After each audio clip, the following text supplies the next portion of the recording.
Van Helsing, réalisé en 2004 par Stephen Sommers, et Constantine, réalisé en 2005 par Francis Lawrence. Ces deux films de monstres sont très différents puisqu'ils n'évoluent pas dans le même univers, mais sont aussi très semblables sur divers aspects. En voyant Constantine, je n'ai pas pu m'empêcher de faire des rapprochements avec Van Helsing, et pourtant je ne savais pas encore qu'un an seulement séparait les deux films. Entre le gros nanar qu'est Van Helsing et le film frustrant qu'est Constantine, lequel va gagner ce duel ? Van Helsing raconte l'histoire d'un chasseur de monstres qui doit voyager en Transylvanie avec son ami, le frère Karl, afin de tuer le maître des vampires, Dracula. L'enjeu est de taille, surtout que cela pourrait libérer la belle princesse Anna de la malédiction qui plane sur sa famille.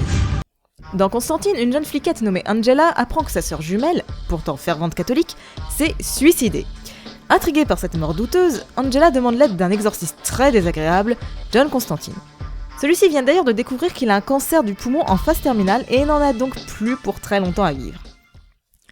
Je dois dire que le scénario de Van Helsing est très what the fuck-esque. Je veux dire par là que ça part un peu dans tous les sens. Les scènes d'action sont badass, certes, mais se succèdent sans vraiment se justifier. Le film comporte d'ailleurs quelques longueurs qu'il aurait sans doute pu éviter.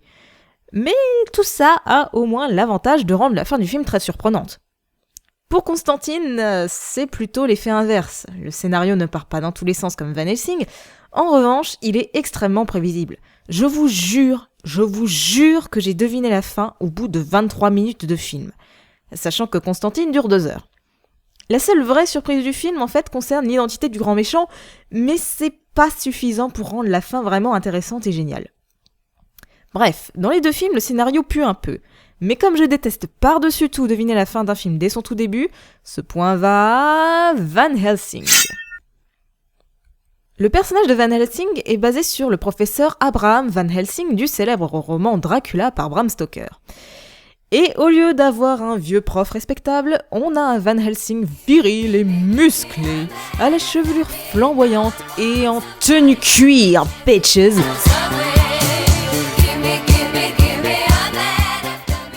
Moderniser le personnage poussiéreux du vieux prof n'est pas une mauvaise idée, hein. On a du mal à imaginer Anthony Hopkins faire un film d'action. Cependant, on a un type beau, classe, fort, solitaire et courageux. Résultat, on a affaire à un type un peu trop parfait. Mais le véritable intérêt du personnage réside surtout dans son passé. Van Helsing est amnésique et n'a que des fragments de souvenirs assez étranges, ce qui permet de comprendre que ce personnage a tout de même ses propres démons et angoisses. Le film laisse longtemps planer le mystère sur le passé de Van Helsing, mystère qui sera dévoilé à la toute fin et que je ne présente pas pour éviter les spoilers. Je dirais simplement que c'était bien pensé, original et surprenant. Le personnage gagne alors en profondeur et devient véritablement mythique. À présent, voyons le cas du film Constantine, qui est dérivé de la série de comics Hellblazer. Je vous laisse comparer le John Constantine des comics avec celui du film. Est-ce qu'il y a vraiment besoin que je rajoute quelque chose ? C'est quand même assez fou que même le trenchcoat dégueulasse ait été évacué, c'est un vêtement pourtant réputé assez classe. Tous les personnages qui portent un trenchcoat ont vraiment l'air cool.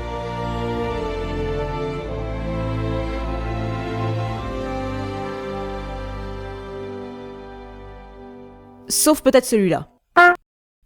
Bref, vous vous en doutez, ce manque de ressemblance avec le personnage d'origine constitue un énorme fuck envers les fans et ne peut que les frustrer. Si on essaye d'oublier la comics, la conception du personnage de John Constantine est relativement réussie dans le film. Constantine est froid, cynique et a surtout un humour subtil qui fait mouche. Ce qui n'est vraiment pas le cas de Van Helsing, mais bon. Là où c'est dommage, c'est qu'en plus d'avoir des pouvoirs d'exorciste, Constantine se balade avec des armes. Que ce soit le poing américain de Jésus-Christ ou le... Attendez, ce serait pas l'arbalète de Van Helsing version 21e siècle, ça ?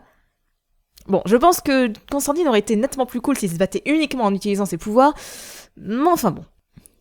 Donc, les deux chasseurs de monstres ont chacun leur propre style. Quoique...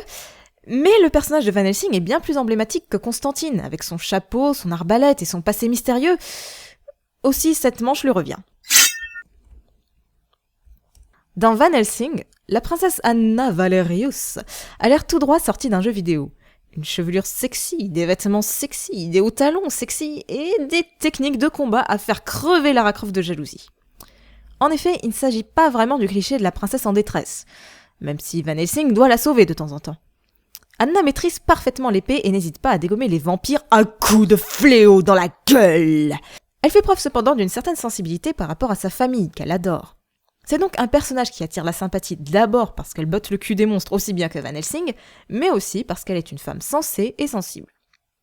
En ce qui concerne Angela de Constantine, alors déjà, remarquez l'extrême originalité du prénom dans un film qui parle d'anges et de démons. Angela, donc, est une femme très faible, et qui pour le coup est véritablement une princesse en détresse. Le film a d'ailleurs une morale de merde à ce sujet. Dans une scène, John Constantine demande à Angela de rester dans la voiture pendant qu'il va péter la gueule au démon.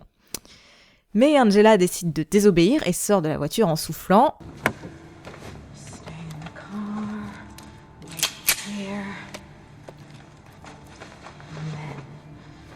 Jusque-là, on pourrait penser qu'Angela va, en désobéissant, sauver les miches de ce macho de Constantine. Mais non! Non! En fait, cette conne se fait tout simplement capturer et elle met Constantine encore plus dans la merde. Et la morale de cette histoire, mesdames, c'est que quand votre mec vous ordonne de rester bêtement dans la bagnole et de l'attendre comme un bon toutou, vous restez dans la bagnole. Sérieusement, ces femmes.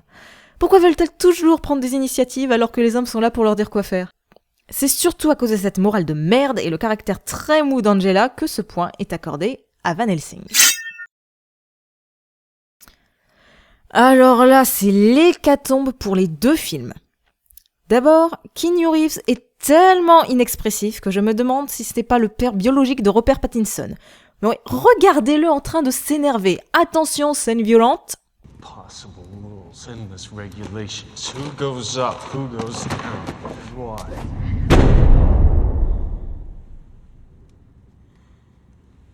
You don't even understand this. You're the one who should go to hell, half-breed. Waouh! Franchement, à la place de l'ange Gabriel, mais je chierais dans mes plumes.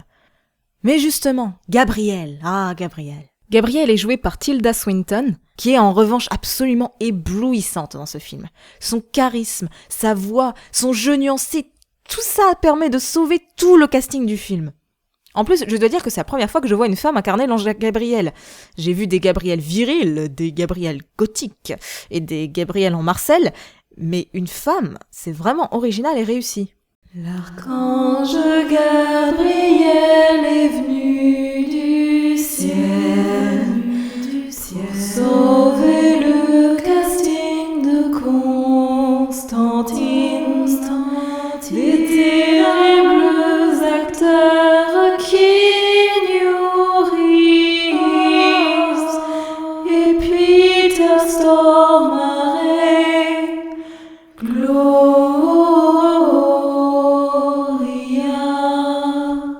Je veux dire, entre Keanu Reeves qui ne joue pas et Peter Stormare qui surjoue, on a vraiment les deux extrêmes des pires acteurs possibles.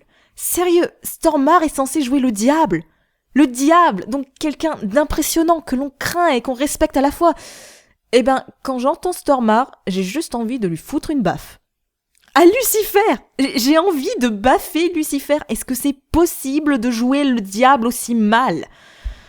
Bon, je vais pas épargner Van Helsing non plus, hein. Here in Budapest, there is a wonderful masquerade ball.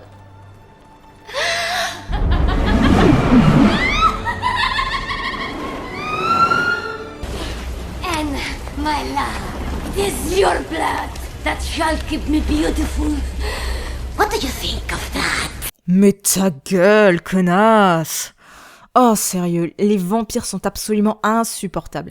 Je sais que les réalisateurs voulaient montrer Dracula comme une rockstar, mais honnêtement, il me fait plutôt penser à une drag queen. Bon, dans Van Helsing, celui qui sauve le casting, c'est David Wenham, qui est un excellent acteur, surtout connu pour le rôle de Faramir dans Le Seigneur des Anneaux. Pour le reste, on passe constamment du jeu d'acteur potable à de la grosse merde. Though I walk through the valley of the shadow of death, I shall fear no evil. Du coup, là, je sais vraiment pas à qui attribuer le point. Là. Il y a du très bon, mais aussi du très mauvais dans les deux films. Bon, cela dit, Tilda Swinton est tellement marquante dans Constantine que je pense attribuer le point à Constantine. Bon, j'avoue que j'ai pas trop aimé Constantine, mais je sais que ce film va me marquer pour au moins une chose, la qualité extraordinaire des effets spéciaux. Que ce soit les démons, les magnifiques ailes des anges ou le monstre fait d'insectes, Les créatures sont juste bluffantes. C'est vrai que dans Van Helsing, Hyde est assez badass, et la transformation en loup-garou, c'est assez impressionnant. Mais honnêtement, les effets spéciaux de Constantine sont 100 fois plus crédibles. On en oublie même que c'est fait par ordinateur, quoi. Ah, juste une chose qui me gêne chez un monstre de Constantine. Balthazar. Balthazar ? Un démon qui s'appelle Balthazar ? En grec, le prénom Balthazar signifie « Dieu protège le roi ».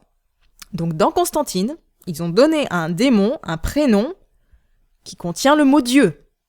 Quand même.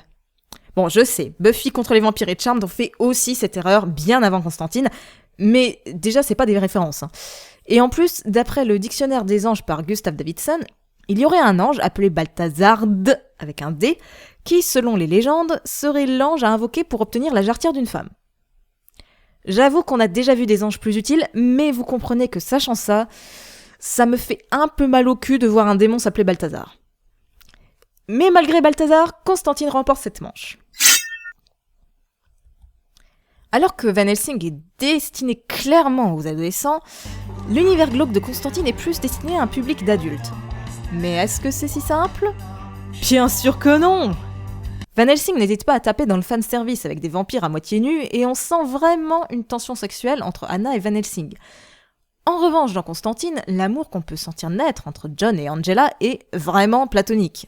Aucune allusion sexuelle, juste des effleurements et des regards langoureux.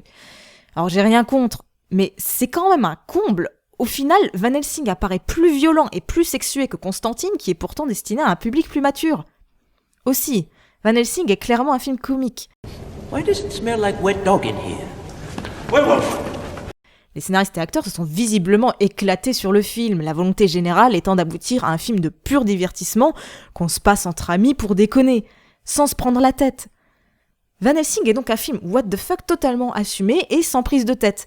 Pour Constantine, les scénaristes ne sont pas allés au bout de leurs idées. On a un film qui essaye d'être sérieux alors qu'il a un côté complètement barge. Au lieu d'être soit à fond au premier degré, soit déjanté à fond, on a un entre-deux qui ne marche pas du tout. Et puis c'est quoi ce délire qu'ils ont sur la cigarette ? Ce film a été produit par les lobbies anti-tabac ou quoi ? Ce point va donc sans regret à Van Helsing, qui a vraiment une atmosphère bon enfant, alors que Constantine, c'est plutôt un film de divertissement refoulé.